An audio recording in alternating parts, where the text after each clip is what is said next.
ভাইরা আমার, যেই আয়াতে কারিমা আমি তেলাওয়াত করেছি সূরাতুন নাহল, রাসূল সাল্লাল্লাহু আলাইহি ওয়াসাল্লামের উপরে এই আয়াতে কারিমা তখন নাযিল হয়। বিশ্বনবী জনাবে মুহাম্মদুল আরাবিন সাল্লাল্লাহু আলাইহি ওয়াসাল্লাম তিনি একদিন বাড়ির উঠানে বসে আছেন, চেয়ারের মধ্যে তিনি বসে আছেন। এমন সময় আমার আল্লাহর নবীর সাহাবী, যেই সাহাবীর নাম উসমান ইবনে মাজউন রাদিয়াল্লাহু তাআলা আনহু, যিনি তখন পর্যন্ত ঈমান আনেননি এমন একজন ব্যক্তি, রাসূল বসে আছেন বাড়ির উঠানে, বাড়ির বারান্দায় বসে আছেন। উসমান ইবনে মাজউন রাসূলের সামন দিক থেকে হাঁটাচলা করতে লাগলেন। রাসূল সাল্লাল্লাহু আলাইহি ওয়াসাল্লাম উসমান ইবনে মাজউনকে ডাক দিয়ে বললেন, রে উসমান, ও উসমান, তুমি আজকে হাঁটাচলা করতেছো কেন? তুমি কি আজকে আমার কাছে, তোমার কি সময় দেওয়ার সুযোগ হবে না? ও উসমান, তুমি কি আমার পাশে বসবে না? তুমি আমার কাছে প্রতিদিন বসো, সময় দাও। ওরে উসমান, বলো বলো, তুমি আমার কাছে বসবে কি বসবে না? এই কথা যেই সময় বললেন, রাসূল সাল্লাল্লাহু আলাইহি ওয়াসাল্লামের জবান থেকে এমন কথা যখন চলে আসলো, উসমান ইবনে মাজউন রাসূলকে ডাক দিয়ে বলল, আব্দুল্লাহর বেটা মুহাম্মদ, আমি কেন বসবো না? প্রতিদিন আমি তোমার কাছে বসে যাই, আজকেও তোমার কাছে বসবো।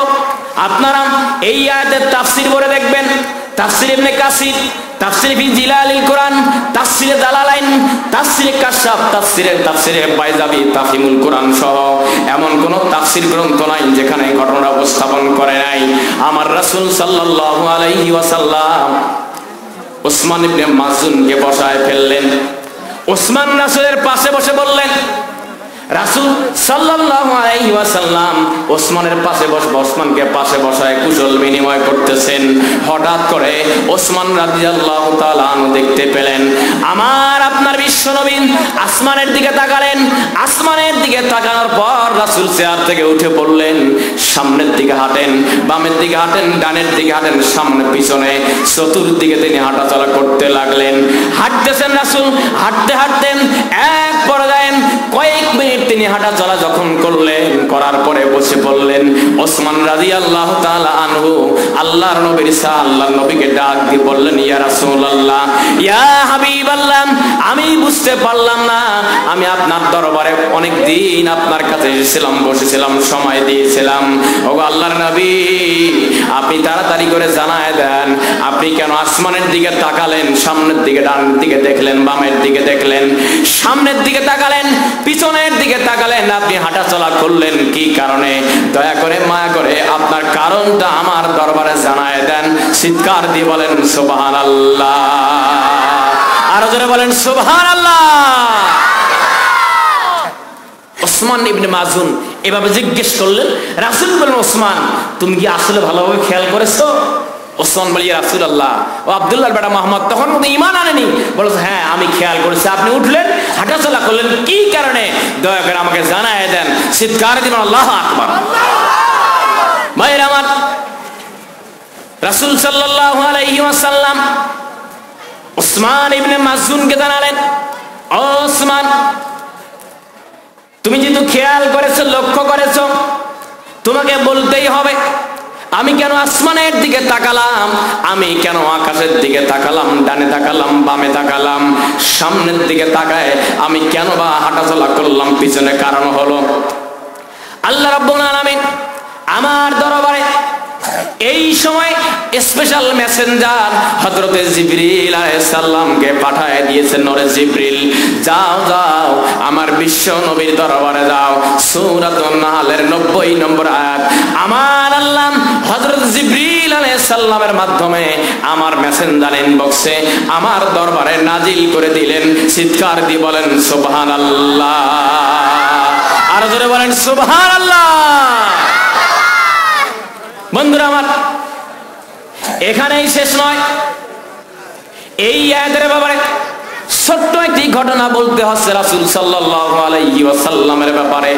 আমার বিশ্ব নবী তিনি একদিন মসজিদের বারান্দায় বসে আছেন। মসজিদে বসে আছেন এমন সময় আবু জেহেল, আবু লাহাব, উতবা, সাইবা যেই আবু জেহেল, আবু লাহাব, উতবা সাহেবাগুলো রাসূল সাল্লাল্লাহু আলাইহি ওয়াসাল্লামকে সাদিক বলেছিল, আল আমিন বলেছিল, আমার বিশ্ব নবী যখনই তিনি দিনের দাওয়াত দিলেন, ওয়া মান আহসানু কাওলাম মিম্মান দাআ ইলাল্লাহি ওয়া আমিলা সালিহান ওয়া ক্বালা ইন্নানি মিনাল মুসলিমিন।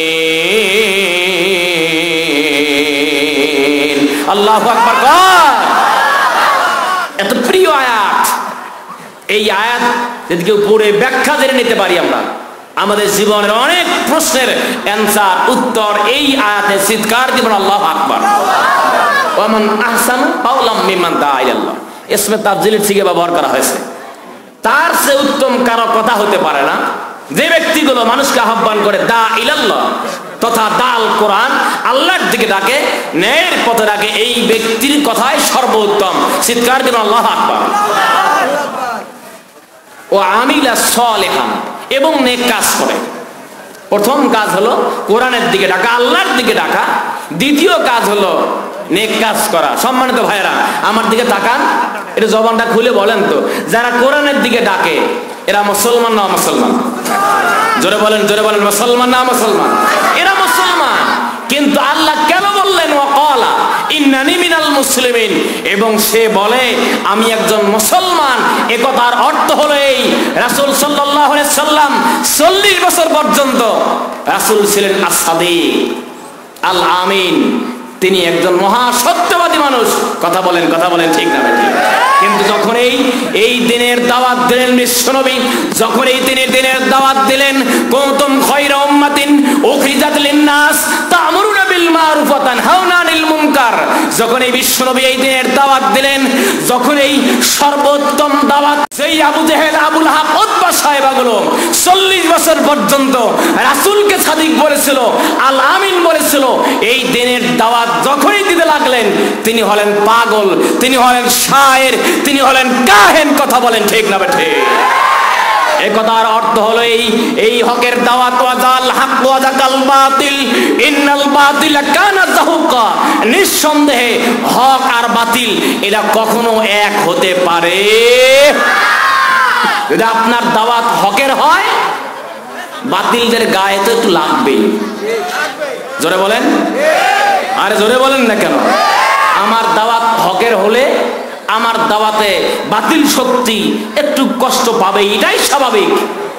তবে আমার আল্লাহ বলেন ওয়াকালা ইন্নানি মিনাল মুসলিমিন, এই দিনের দাওয়াত দিতে গিয়ে যত রকমের বাধা আসুক, রাসূলকে সাদিক বলার পরেও রাসূলকে পাগল বলেছিল, মাজনুন বলেছিল, আজকেও দিনের দাওয়াত দিতে গেলে বাধা আসতেই পারে, আসতেই পারে, আসতেই পারে। যত রকমের বাধা আসুক বুঝতে হবে আমি মুসলমান, এটা বাধা আসতেই পারে। কথা বলেন, ঠিক না বেঠিক? ভাইরা আমার,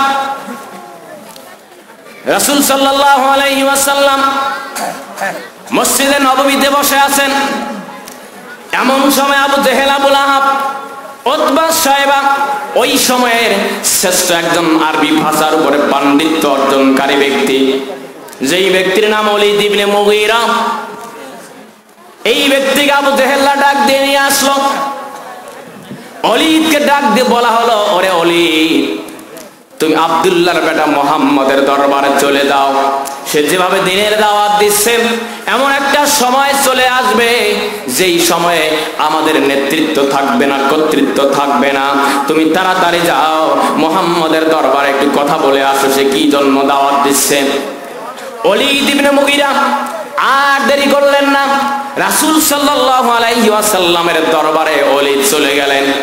ওলীদ যাওয়ার পর আমার বিশ্বনবীকে যখন দেখতে পেলেন, আরে ওলীদ ইবনে মুগীরা রাসূল সাল্লাল্লাহু আলাইহি ওয়াসাল্লামকে ডাক দিয়ে বললেন, মুহাম্মদ, আমি তোমার কাছে এসেছি, আমি শুনেছি তুমি নাকি আমাদের বাপ দাদার ধর্মকে ধূলিসাৎ করার ষড়যন্ত্রে লিপ্ত হয়েছো।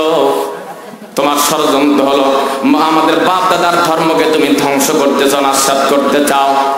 আমি তোমার কাছে এসেছি, তোমার সঙ্গে তুমি কিসের দাওয়াত দাও সেই ব্যাপারে আমি কথা বলতে এসেছি। এক কথায় যাকে আমরা বাহাস বলি, ওরে মুহাম্মদ, তোমার কাছে আমি কথা বলতে এসেছি, তবে আমার যারা মনের খেয়াল, আমার যারা মনের ইচ্ছা, আমার যারা মনের চিন্তা চেতনা, তুমি কিসের দাওয়াত দাও, তুমি কিসের বাণী প্রকাশ করো, প্রচার করো, তুমি কোন কিতাব পড়াম, কোন দিনের দাওয়াত তুমি মানুষের সম্মুখে উপস্থাপন করো, তোমার জবান থেকে আমাকে তেলাওয়াত করে শোনাও। চিৎকার দিয়ে বলেন সুবহানাল্লাহ, আর জোরে বলেন সুবহানাল্লাহ।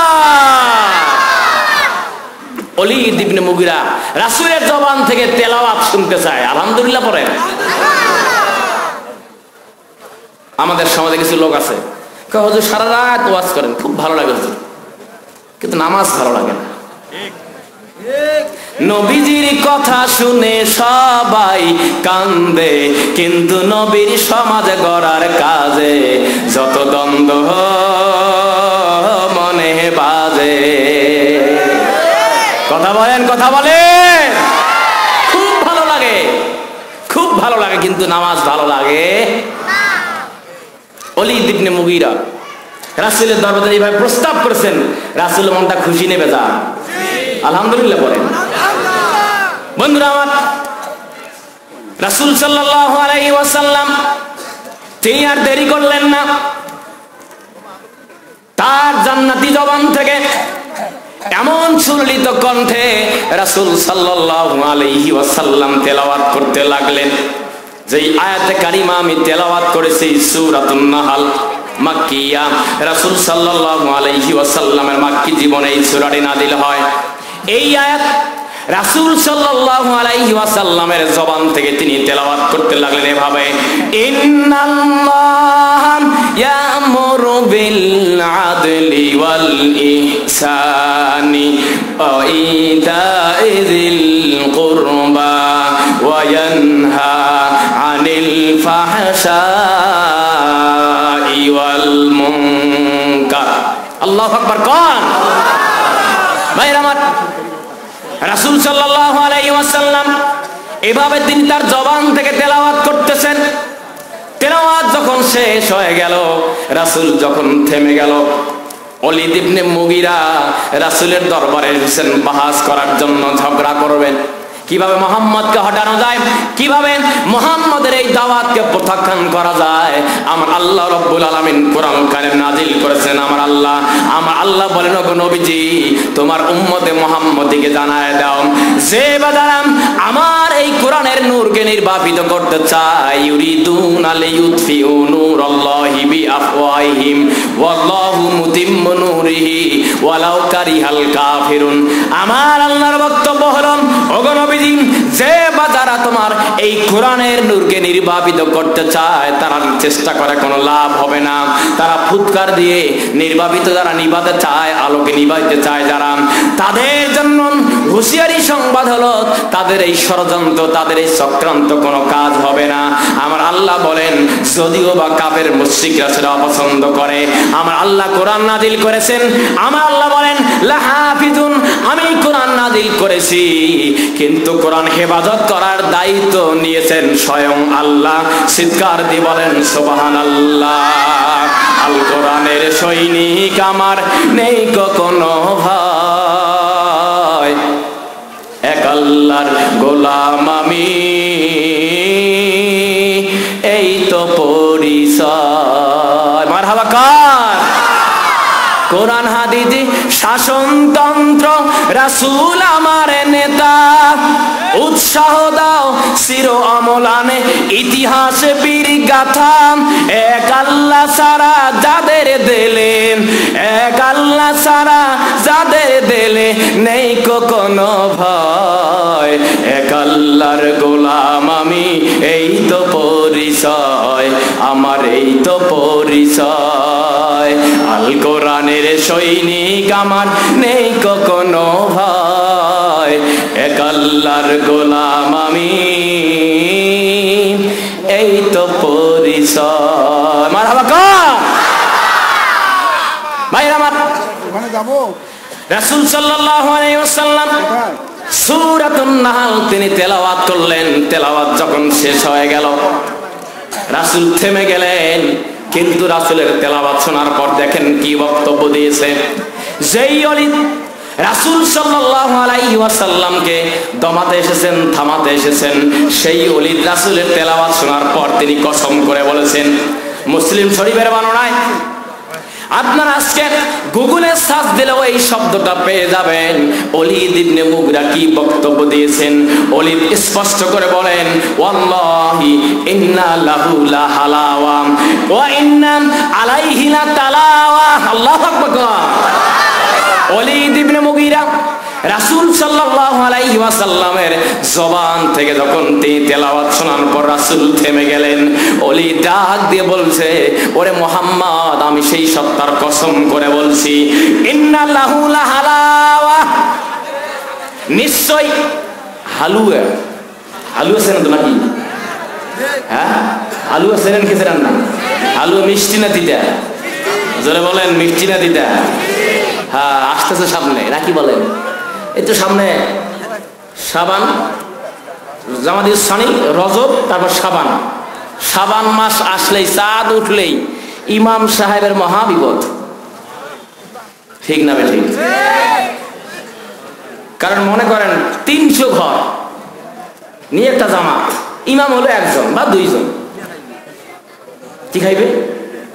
হালুয়া। ওই যে হালুয়া বলছে, হালুয়া। বাবারে বাবা, আপনারা যাবেন যারা ঢাকায় থাকেন, ওই সময় দেখবেন ঢাকা, পুরান ঢাকা যাবেন, জগন্নাথ বিশ্ববিদ্যালয় এলাকার আশপাশ পড়াশোনা করেছি, ওখানে সবে বরাত দিন একদিন সারা রাত হাঁটছি, গিয়ে দেখি উঠে বাবারে বাবা, যেই পিঠা বানায় ওখানে ইতিহাস ভঙ্গ করে। যারা দেখেছেন কথা বলেন ঠিক না বেঠিক? সম্মানিত ভাইরা, হালুয়া, হালুয়া শব্দের অর্থ হলো মিষ্টি। ইন্না লাহুল হালাওয়া। তিনি বলতেছেন, মুহাম্মদ থামো না, এখানে হালুয়া মানে মিষ্টি আছে। সুবহানাল্লাহ পড়েন। সবে বরাত আসলে আমাদের সমাজের কিছু নামাজি বেড়ায়, নামাজ পড়ে না, কিন্তু ইমাম সাহেব গিয়ে মিলাদ পড়াতে হবে। আছে না নাই? দিকেও জোরে বলেন, আছে না নাই?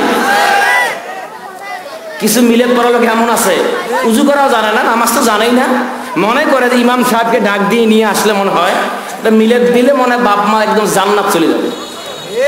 আমি আমার গুমর ফাঁস করে দেই, আমার ইমামতির বয়সে 14 বছর, আমার প্রবাসক চাকরি করার বয়সে 14 বছর।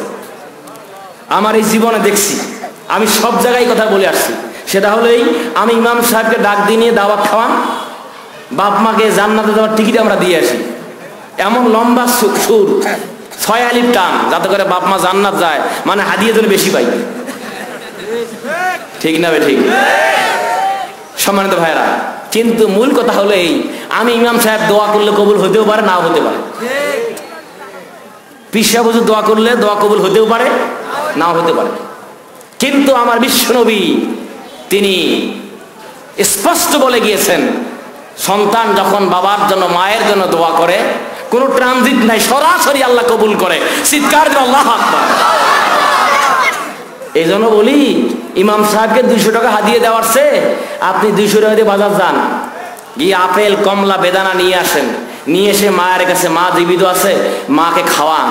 মা যদি একবার খুশি হয়ে যায়, কপাল খুলে যাবে। চিৎকার দিন আল্লাহু আকবার। মিলাদের সুর 2-1টা দেবো নাকি? বাবা, আমার এলাকা আছে, কইয়া নবী সালায় মালাইকা। ওরে বাবারে বাবা, সালায় মালাইকা, আহাবে সালায় মালাইকা সালামা। আমরা এই যে বলতেছি, আছে না নাই? ইমাম সাহেব টান দিই আমরা, এক টানে একেবারে। আমি একটা গল্প শুনেছি আমার শ্বশুরের কাছে। ওই যে আমাদের মুরব্বী বললেন যে আগে ছাত্র, পরে জামাই, মাঝে উনি। তা আমার শ্বশুর আতাউল গনি ওসমানী, তার কাছে গল্প শুনেছি। সেটা হলো এই, আমাদের কুড়িগ্রামে মিতালি সিনেমা হল আছে, এখন সব বন্ধ হয়েছে, কারণ সিনেমাতে এখন ঘরে ঘরে। ঠিক না ঠিক? এই মোবাইল ফোন, আপনি কি চান? এই মোবাইল যথেষ্ট, সিনেমা যাওয়া লাগে না, টিকিট করে যাওয়ার দরকার নাই। কারণ টিকিট করে গেলেও অনেকে দেখতে পারে, ঘরে বসে ল্যাপ গায়ে দিয়ে দেখা যায়। সুবহানাল্লাহ কম, হ্যাঁ সুবহানাল্লাহ বললেন। গল্প শুনেছিলাম, সেটা হলো এই, মিতালি সিনেমা হল যখন মানে ঘর তুললে সাধারণত হুজুরদের ডাক দিয়ে নিয়ে যাওয়া হয়, হয় না? হয়। উদ্বোধন হুজুররা দোয়া করে দিয়ে আসে, ঘর চালু হয়। তো ইমাম সাহেবকে নিয়ে গেছে ইমিতালি সিনেমা হল চালু করার জন্য। আচ্ছা কম তো দেখি, আমরা যখন ঘরে দোয়া করি যে আল্লাহ এই ঘরে যেন কোনো বালা মুসিবত না আসে, এই দোয়া করি কি করি না? হুজুর বলেন না কেন, এই করি না। তারপরে দোয়া করি আল্লাহ এই ঘরের সমস্ত হেফাজত আসমানি বেলা আসমানে উঠে না, জমিনি বেলা জমিনে দাবায় দাও, এই দোয়া করি। আচ্ছা বলেন তো, যদি ওই সিনেমা হলে জন্য এই দোয়া করে আল্লাহ এই ঘরকে তুমি কিয়ামত পর্যন্ত জারি রাখো, যদি এই দোয়া করে, বাঁচার কোনো উপায় আছে? জোরে বলেন, জোরে বলেন, উপায় আছে? আমরা এই কাজও করি, কথা বলেন ঠিক না বেঠিক? সম্মানিত ভাইয়েরা, ইন্না লাহুল হালাওয়া, হালুয়া শব্দের অর্থ হলো যে মিষ্টি। শবে বরাত আপনারা যারা পালন করেন, যে যাই কিছু করেন, ইতিহাস পড়ে দেখবেন, কোরআন হাদিস পড়ে দেখবেন, রাসূলের জীবদ্দশায় 23 বছরে তিনি কোনোদিনও এরকম আনুষ্ঠানিক কোনো উদযাপন করে নাই। আমাদের সমাজে যেটা হয়, নামাজ নাই, রোজা নাই, কিছুই নাই, সেই দিনও নামাজ পড়ে না, কিন্তু শবে বরাত রাত 12টার বেশি দোয়া কালাম পড়ে। আচ্ছা বলেন, সারা রাত যদি আমি নফল নামাজ পড়ি, ফজরের নামাজ 2 রাকাত ফরজ, যদি আমি না পড়ি লাভ আছে? জোরে বলেন, জোরে বলেন, লাভ আছে? তাহলে আমাদের আসা দরকার কোন দিকে? যেদিকে আসলে আমাদের লাভ নিশ্চিত, নিশ্চিত সফলতা, আমাদের সেদিকেই আসা দরকার। কথা বলেন ঠিক না বেটা? রাসূলের হাদিস শোনেন, রাসূল বলেছেন যে ব্যক্তি নামাজ পড়ার জন্য বাড়ির থেকে পবিত্রতা অর্জন করে মসজিদের দিকে আসে, দিনে এবং রাতে 5 বার, কয়বার? 5 বার যারা আসে, এই 5 বার মসজিদে আসার কারণে আমার আল্লাহ রাব্বুল আলামিন খুশি হয়ে তার আমলনামায় 5টা উমরা হজের সওয়াব দিয়ে দেন। চিৎকার দিন আল্লাহু আকবার। ভাইরা আমার, রাসূল সাল্লাল্লাহু আলাইহি ওয়াসাল্লামের উপরে যেই আয়াতে কারিমা নাজিল হয়ে গেল, সূরাতুন নাহাল মাক্কিয়া, রাসূল সাল্লাল্লাহু আলাইহি ওয়াসাল্লামের মাক্কি জীবনে এই সূরাটি নাজিল হয়েছে। এই মাক্কি সূরার বৈশিষ্ট্য হলো তাওহীদ, রিসালাত, আখিরাত, জান্নাত এবং জাহান্নাম নিয়ে আলোচনা হয় মাক্কি সূরায়। মাক্কি সূরার সংখ্যা হলো 92টি। বিশ্বনবীর উপরে এই আয়াতে কারিমা নাজিল হওয়ার পর সাহাবায়ে কেরামদের তিনি জানালেন, ও আমার সাহাবায়ে কেরামরা, যেই সমাজের মানুষগুলো তিনটা কাজ থেকে নিজেকে বিরত রাখতে পারবে, 3টা কাজে সম্পৃক্ত হবে, আমার আল্লাহ অর্ডার করে দিয়েছেন, ফরজ করে দিয়েছেন, বাধ্যতামূলক করে দিয়েছেন। সেটা হলো এই ইন্নাল্লাহা ইয়া'মুরু বিল আদলি ওয়াল ইহসান। আমার আল্লাহ বলেন, ওগো নবীজি, তোমার উম্মতদেরকে তুমি জানায় দাও, আমি অর্ডার করলাম, আমি আদেশ করলাম, সমাজের মানুষগুলো সমাজের মাঝে ন্যায় বিচার কায়েম হবে, ন্যায় পরায়ণতা, ন্যায় এবং ইনসাফ ভিত্তিক সমাজ ব্যবস্থা হবেন, ন্যায় পরায়ণতা হবেন সমাজের মাঝে। যারা যেভাবে বিচার করুক না কেন, যদি বিচার ফয়সালা হয় ন্যায়ের মাধ্যমে, আমার রাসূল সাল্লাল্লাহু আলাইহি ওয়াসাল্লাম বর্ণনা করেন, সাবাতু ইযিল্লুহুমুল্লাহু ইয়াওমা লা জিল্লা ইল্লা জিল্লুহু, ইমামুন আদিলুন ওয়া শাবুন নাশা ফি ইবাদাতিল্লাহ। আমার বিশ্ব নবী জনাব মুহাম্মদুল আরবি সাল্লাল্লাহু আলাইহি ওয়াসাল্লাম তিনি বলেন, কিয়ামতের ময়দান যখন কায়েম হয়ে যাবে, আমার আল্লাহর আরশের ছায়া ছাড়া যেদিন কোনো ছায়া থাকবে না, আমার আল্লাহ রাব্বুল আলামিন 7 শ্রেণীর মানুষকে সেদিন আরশের ছায়ায় স্থান দিবেন।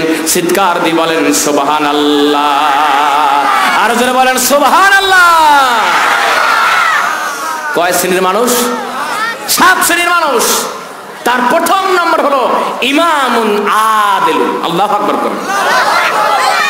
আমরা তো শুধু ইমামকে আমরা ইমাম বলি না, ইমাম মানে নেতা, ইমাম মানে বিচারক, ইমাম মানে একজন বাড়ির কর্তা, ইমাম মানে একজন মেম্বার, একজন চেয়ারম্যান, একজন এমপি, একজন মন্ত্রী, মিনিস্টার। চিৎকার দিন আল্লাহু আকবার।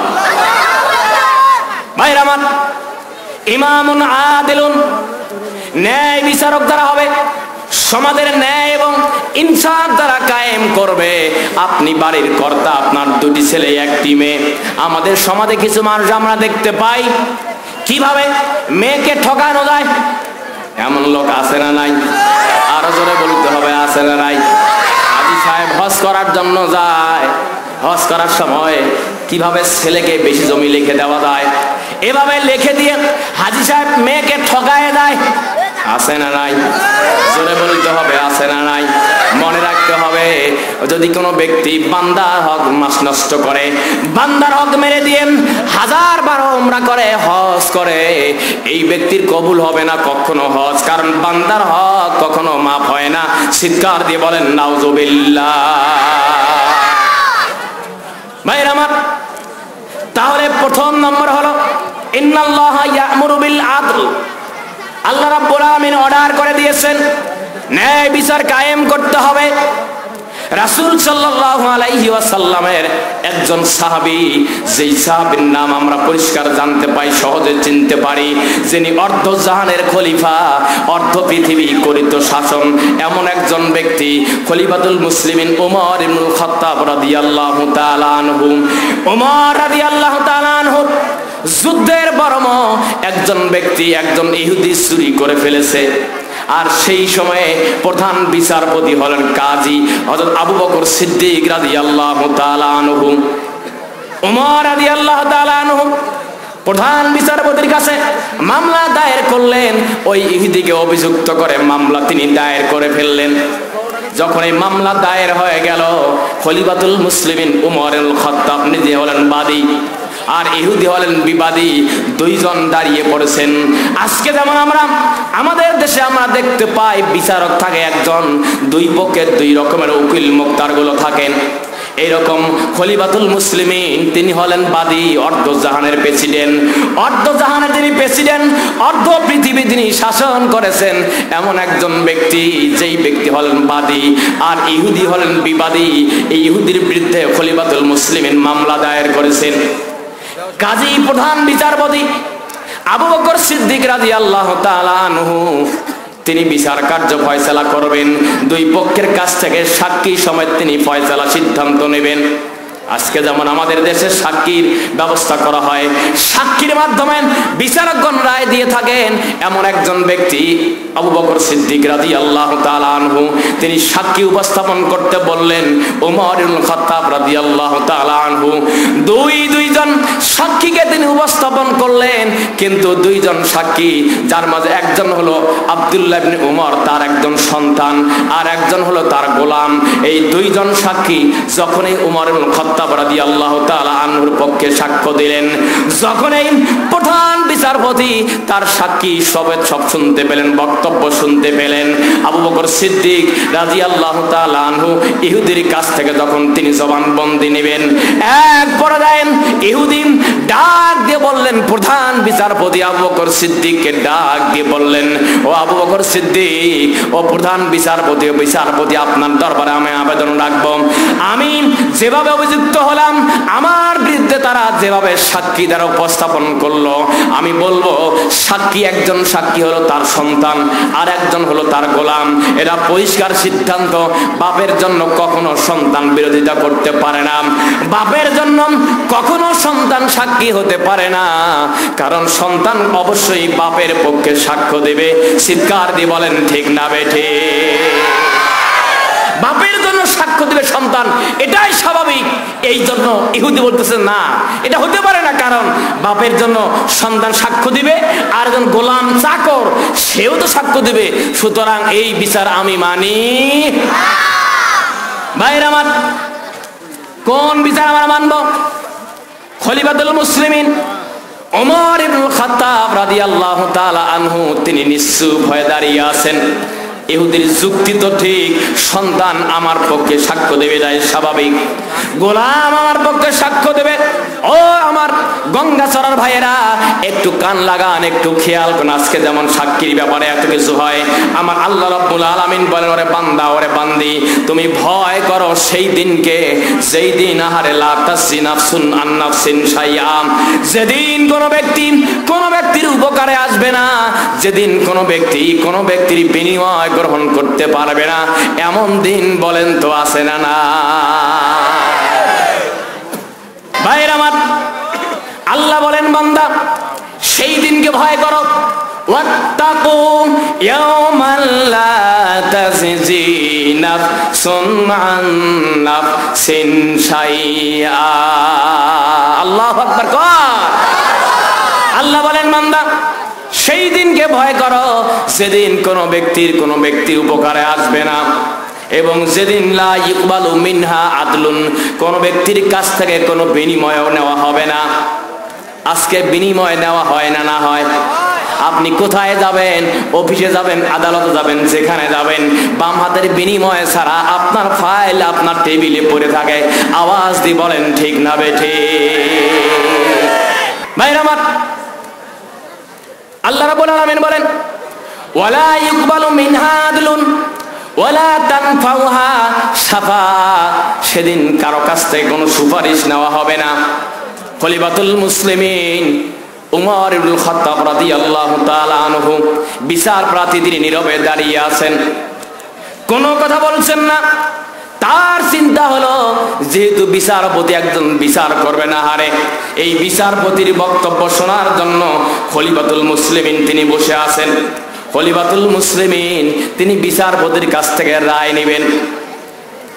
আবু বকর সিদ্দিক রাদিয়াল্লাহু তাআলা আনহু যখন ইহুদির কাছ থেকে প্রোটেকশন পেয়ে গেল, যুক্তিযুক্ত প্রোটেকশন, তার দাবিটা সঠিক রয়েছে, কারণ সন্তান কখনো বাবার বিপক্ষে যেতে পারে না। আবু বকর সিদ্দিক রাদিয়াল্লাহু তাআলা আনহু রায় দিয়ে দিলেন ইহুদির পক্ষে। চিৎকার দিয়ে বলেন সুবহানাল্লাহ। বিচারপতি তোমার কাছে বিচার না পেলে কোথায় বিচার পাবো মোরা, কার কাছে গেলে দয়াল, কার কাছে গেলে? কথা বলে।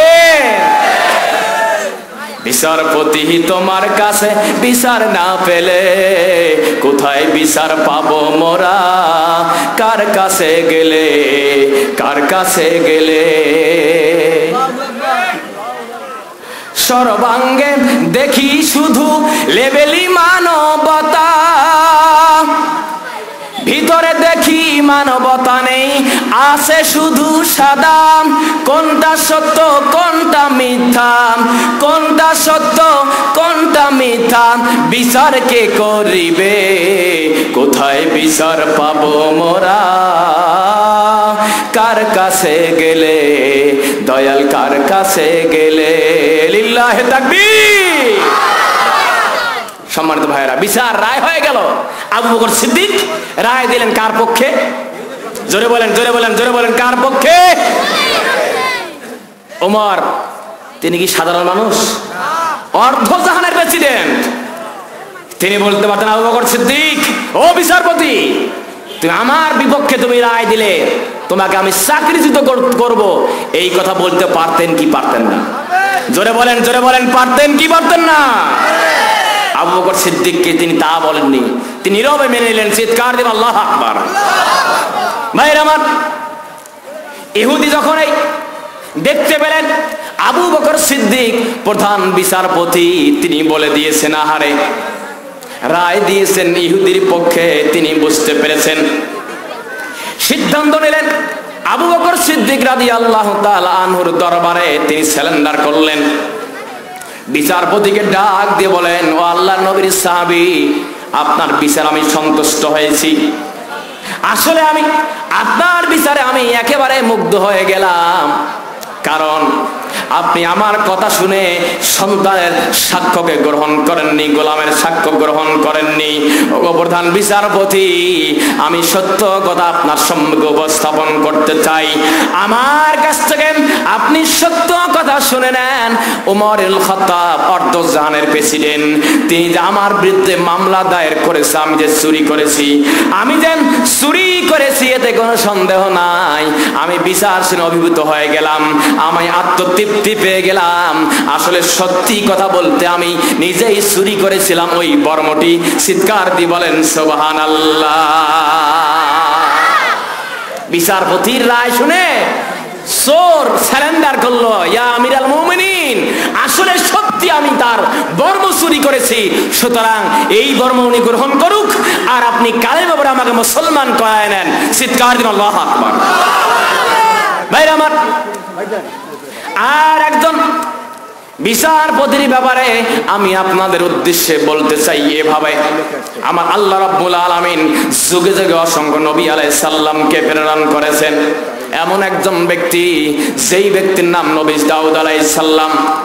ইতিহাস পড়ে দেখবেন দাউদ আলাইহিস সালাম এমন একজন নবী, যেই নবীর সন্তান হলো 18 জন, কেউ বলেছেন 19 জন। এই 19 জন সন্তান একদিন নবীর দরবারে আবেদন করলো, আমার আব্বাজান, আব্বাজান আপনি দয়া করে বলে দেন, আপনি কখন জানি আপনি মারা যান, আপনার কখন যেন মৃত্যু এসে যায়। আমরা দুনিয়ায় এসেছি, একদিন না একদিন আমাদেরকে মৃত্যুর স্বাদ গ্রহণ করতে হবে, কখন জানি আমার আপনার হায়াতটা শেষ হয়ে যায়। ওমা কানা লিনাফসিন আন তামুতা ইল্লা বিইজনিল্লাহি কিতাবাম মুআজ্জালা। আমার আল্লাহ রাব্বুল আলামিন বলেন, ও দুনিয়ার মানব মানবী, তোমরা শুনে নাও, তোমরা কান লাগান, আমার আল্লাহর হায়াত দেওয়া যতটুকু হায়াত আমাকে আপনাকে দিয়েছেন, নির্দিষ্ট সময় যখনই আমার আপনার শেষ হয়ে যাবে তখনই আমাদের মৃত্যুর স্বাদ গ্রহণ করতে হবে। সন্তান দাউদ আলাইহিস সালামকে ডাক দিয়ে বলতেছেন, আব্বাজান আপনি দয়া করে মায়া করে আপনি বলে যান, আপনি জানি কখন চলে যান, আপনি আমাদের বলে যান, আপনি মারা যাওয়ার পর আপনার এই ওয়ারিস সত্তম, আপনার এই উত্তরাধিকারী, আপনার এই বাদশাহী আপনি কাকে লিখে দিবেন, দয়া করে আমাদের নাম আপনি ঘোষণা করে যান। চিৎকার দিয়ে বলেন সুবহানাল্লাহ, আর জোরে বলেন সুবহানাল্লাহ। সম্মানিত ভাইরা, দাউদ আলাইহিস সালামকে প্রশ্ন করলো 19 জন সন্তান, যা আপনি কখন থেকে মারা যান, আপনার ওয়ারিস সত্য, উত্তরের দিকে আপনি কাকে বানাবেন আপনি বলে যান, মারা যাওয়ার পরে যেন আমাদের ভাইয়ের মাঝে কোনো দ্বন্দ্ব না লাগে। বাপের মন বেজান না খুশি? খুশি? কোন বাপ জীবক দশায় জমি কি ভাগ করে দিতে চায় ভাই? জোরে বলেন, জোরে বলেন, চায়? কখনো চায় না। তারপরেও যেহেতু নবী তার কাছে আবেদন করেছে, নবী দাউদ আলাইহিস সালাম বলছে, বৎস যেহেতু আমার কাছে প্রশ্ন করেছো আমি এর সমাধান বের করব। চিৎকার দিন আল্লাহু আকবার। ভাইরা আমার, দাউদ আলাইহিস সালাম সন্তান হলো 19 জন।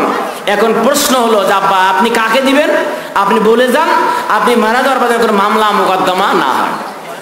ভাইরা আমার, নবী দাউদ আলাইহিস সালাম সমস্ত সন্তানদের আহ্বান করলেন, ও আমার সন্তানেরা, ও আমার বৎসরা, তোমরা আমাকে জিজ্ঞেস করেছো, আমার কাছে জানতে চেয়েছো আমার ওয়ারিস সত্য আমি কাকে লিখে দেব।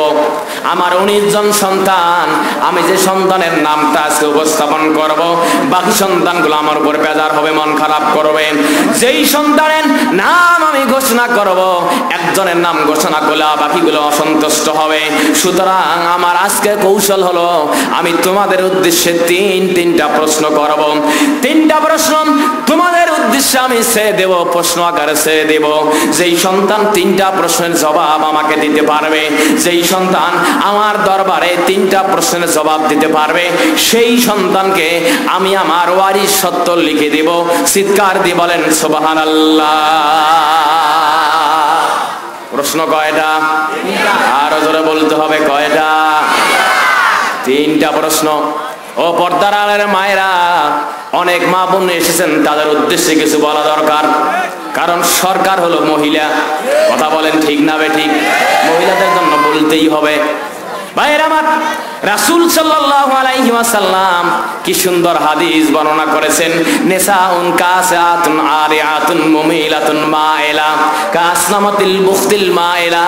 রাসূল সাল্লাল্লাহু আলাইহি ওয়াসাল্লামের বক্তব্য হলো, কিয়ামতের ময়দানে এক শ্রেণীর মহিলা যাদেরকে আমার আল্লাহ জান্নাতে যাওয়ার জন্য রাস্তা করে দিবেন, কিন্তু এক শ্রেণীর মহিলা যারা জান্নাত তো যাবে না, এমনকি জান্নাতের সুঘ্রাণ পর্যন্ত তাদের নাকের ডগায় ঢুকবে না।